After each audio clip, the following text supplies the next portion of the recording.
नमस्कार साथियों। राजस्थान की भ्रष्ट और नकारा सरकार को उखाड़ फेंकने के लिए भारतीय जनता पार्टी राजस्थान के शीर्ष नेतृत्व ने ये तय किया है कि आने वाली 1 अगस्त मंगलवार को जयपुर सचिवालय का महाघेराव होगा। इसमें लाखों की संख्या में भारतीय जनता पार्टी के कार्यकर्ता व आमजन इस कार्यक्रम में संकल्प लेकर वहाँ से सरकार उखाड़ने का संकल्प लेकर वापस अपने अपने जगह पर आएगी। आज राजस्थान में जो कांग्रेस का कुशासन चल रहा है, जितना भ्रष्टाचार चल रहा है, जितना राजस्थान में अपराध बढ़ा है, सरकार नाम की कोई व्यवस्था नहीं है और भ्रष्टाचार में तो इन्होंने सारे रिकॉर्ड ही तोड़ दिए। सरकार के सचिवालय के सामने योजना भवन में करोड़ों रुपए और किलो सोना बरामद होना, इससे मेरे हिसाब से भ्रष्टाचार का कोई बड़ी बात नहीं हो सकती। अभी विधानसभा के अंदर जो कांग्रेस के प्रकाश मंत्री जी ने जो लाल डायरी का जिक्र किया, आज राजस्थान की जनता उस लाल डायरी का रहस्य जानना चाहता है कि उस लाल डायरी में क्या है। परंतु आने वाले समय में इस सरकार की और निश्चित तौर से खुलेगी। अभी जो जल जीवन मिशन में सरकार ने 20,000 करोड़ का घोटाला किया। अभी गणपति ट्यूबवेल शाहपुरा को 900 करोड़ का टेंडर दिया और उस कंपनी के अंदर सारे डॉक्यूमेंट्स सारे फर्जी पाए गए। उसकी जांच भी हुई। हमारे सांसद साहब ने आरोप लगाया, जांच हुई और उस जो डॉक्यूमेंट लगाने वाली कंपनी ने इस बात को एक्सेप्ट भी किया कि जो गणपति ट्यूबवेल्स ने डॉक्यूमेंट्स लगाए हैं वो पेपर हमारे नहीं है। जल जीवन मिशन के बारे में भी कहना चाहूँगा कि देश के प्रधानमंत्री जी का ये सपना था कि 2023 तक प्रत्येक घर को नल के माध्यम से जल मिले, परंतु मुझे कहते हुए दुख है कि राजस्थान में उस कार्य को भी पूरे देश में 31वें स्थान पर है। आज राजस्थान में भी आप देखते हैं जगह जगह जल जीवन मिशन का काम बिल्कुल ठप पड़ा है। राजस्थान की सरकार ने दलित अपराध में सारे रिकॉर्ड तोड़ दिए हैं। महिला अपराध में आज राजस्थान पूरे देश में 1 नंबर पे है। दलित अपराध में राजस्थान पूरे देश में आज दूसरे नंबर पर है। राजस्थान में 19,000 बहन बेटियों की इन 4.5 साल के अंदर बलात्कार हो गए। रोज 17 से 18 घंटे बलात्कार हो रहे हैं और इसके अलावा आज अपराध बेलगाम है। साइबर क्राइम में राजस्थान 1 नंबर पे है और इसके अलावा जगह जगह सांप्रदायिक दंगे हो रहे हैं। हिंदुओं का जो पवित्र त्यौहार है रामनवमी पे ये सरकार उसके ऊपर भी रोक लगा रही है। इन 4.5 साल में कांग्रेस के कुशासन में 18 पेपर लीक हुए और उसमें जो पढ़ा लिखा होनहार बच्चा है उसके भविष्य के साथ में सरकार ने बहुत बड़ी चोट की। आज जो शिक्षक भर्ती घोटाला पूरा राजस्थान जानता है। बोर्ड के चेयरमैन डीपी जाडोली जी उस पेपर लीक में संलिग्न पाए गए। आज 2 साल से ज़्यादा हो गया। डीपी जाडोली जी कहाँ है? मैंने विधानसभा में प्रश्न किया कि सरकार के दोनों हाथ डीपी जाडोली जी के ऊपर है। आज डीपी जाडोली जी गिरफ्तार नहीं हो रहे हैं तो या तो डीपी जाडोली जी को आकाश खा गया या पाताल निकल गया।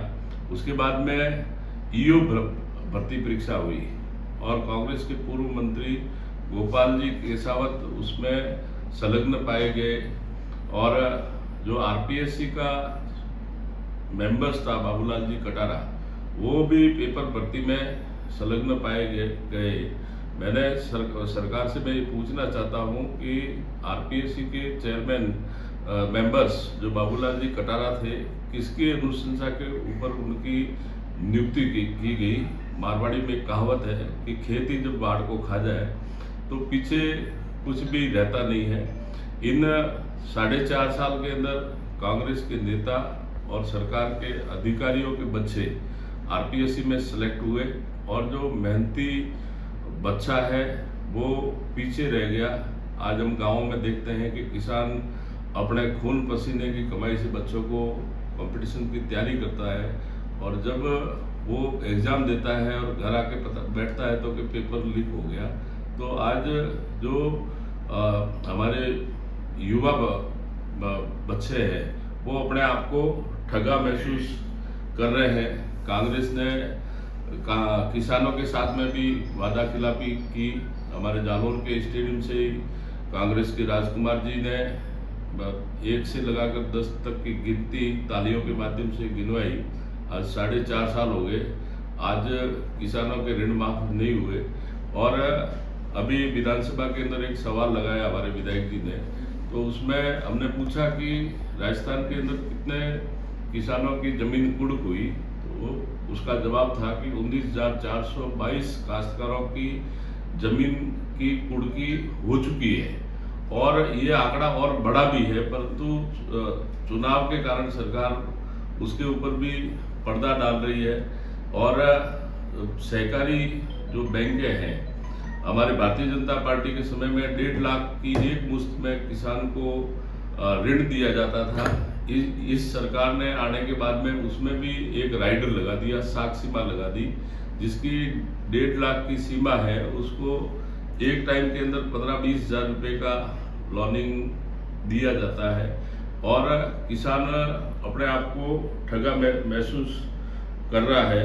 इसके अलावा आज राजस्थान भ्रष्टाचार पे 1 नंबर पे है, महिला बलात्कार में राजस्थान 1 नंबर पे है। कांग्रेस की कथनी करनी में बहुत सारा फर्क है। इन्होंने घोषणा पत्र में कहा था कि हमारी सरकार आएगी तो किसानों के बिजली के बिल हम नहीं बढ़ाएंगे। इन्होंने 4.5 साल के अंदर 9 बार बिजली के बिल बढ़ाए। 4.5 साल में इस सरकार ने एक भी घर कनेक्शन नहीं दिया। और अभी पिछले बजट में मुख्यमंत्री जी ने ये घोषणा की थी कि 2023 तक के संपूर्ण किसानों की जो एग्रीकल्चर की फाइल पेंडिंग है, हम सारे कनेक्शन दे देंगे। तो मैं सरकार से पूछना चाह रहा हूँ कि आपने सारे कनेक्शन दे दिए?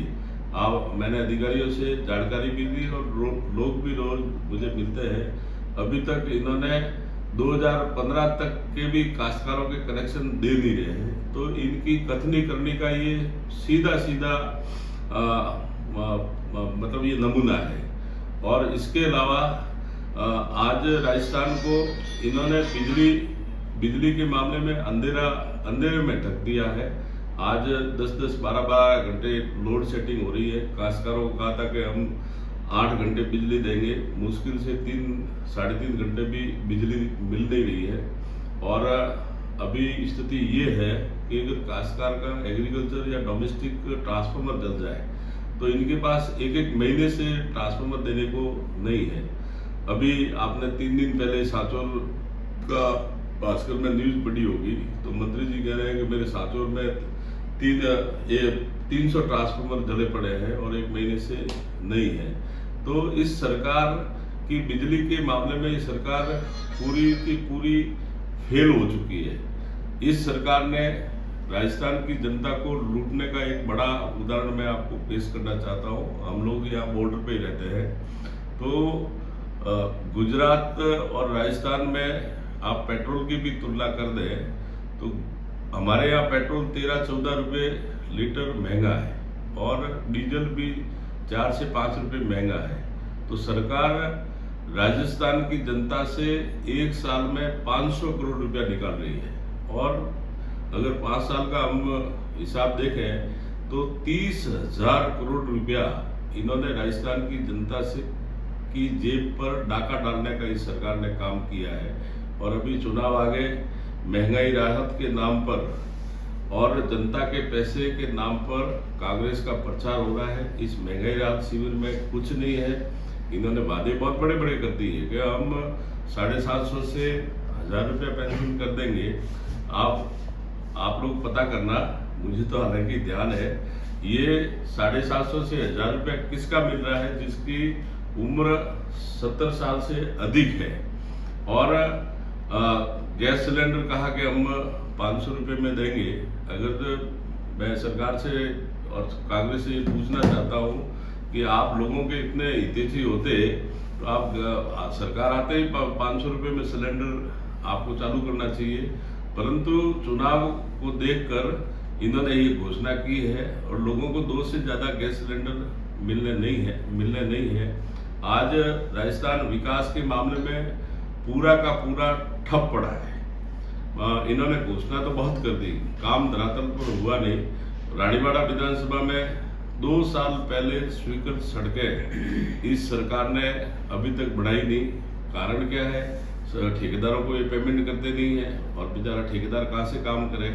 हमारे द्वारा जो ट्यूबवेल सरकार ने जैसे प्रत्येक विधायक को कहा है कि विधानसभा में 10-10 ट्यूबवेल देंगे, हमारे पिछले साल के ट्यूबवेल सैंक्शन हो गए, खोद दिए, परंतु बिजली कनेक्शन नहीं है।